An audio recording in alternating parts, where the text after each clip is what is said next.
Сәлем достар, бүгін мен сіздерге осындай 10 минутта дайын болатын муравейник торттың рецептімен бөлісетін боламын. Бізге печенье, жаңғақ және сгущенка, сары май, қаймақ қажет болады. Печеньемізді қолымызбен сындырып аламыз, қатты майдаламаймыз, орташа қалыпта майдалап сындырып аламыз. Енді біз қайнатылған сгущенкамызды, яғни шоколадный сгущенкамызды бір банка жетеді бізге. Сол бір банканы миксермен айландырып аламыз.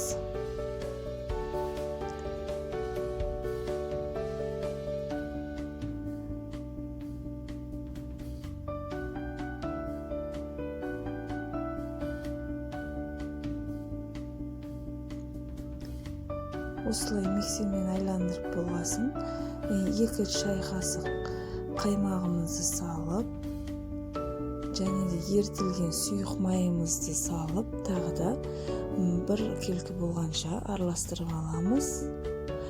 Оның үстіне жаңғағымызды салып, тағы да араластырып аламыз.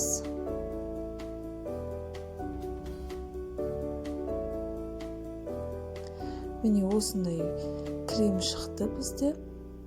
Енді осы жаңа сындырып дайындап алған печеньеміздің үстіне салып, бәрін жақсылап араластырып шығамыз.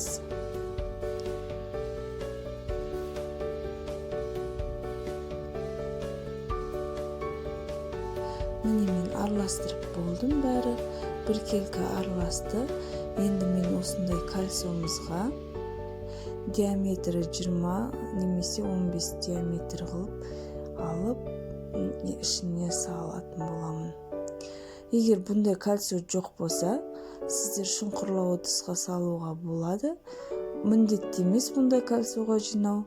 Мен өзіме осындай домалақ тәріздес болғандықтан осылай жинап көрмекшімін.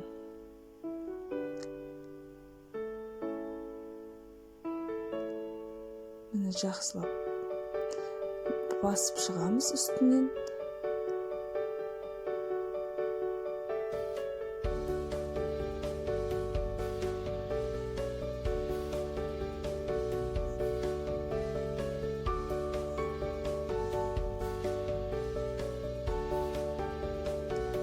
Бетін тегістеп, бір келкі қылып тегістеп шықтым.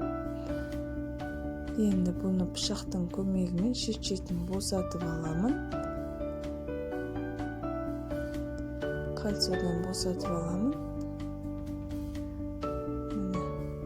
Шет-шетін тағы да тегістеп жіберемін.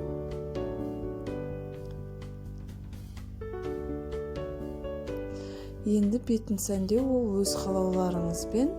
Мен бетін шоколадпен сәндеймін, шоколадты теркадан өткізіп. Бұл өз еркілеріңізді, егер шоколад ұнамаса, басқа нәрсемен сәндеулеріңізге болады. Енді холодильникте 30-40 минутқа салып аламыз. Мен 30-40 минут өтті менде. Өте дәмді және кесілуі әдемі муравейник торты менде дайын болды. Астарыңыз дәмді болсын, сіздер де істеп көріңіздер. Өте дәмді шығады деген үміттемін. Лайк басып, комментарий жазып кетіңіздер.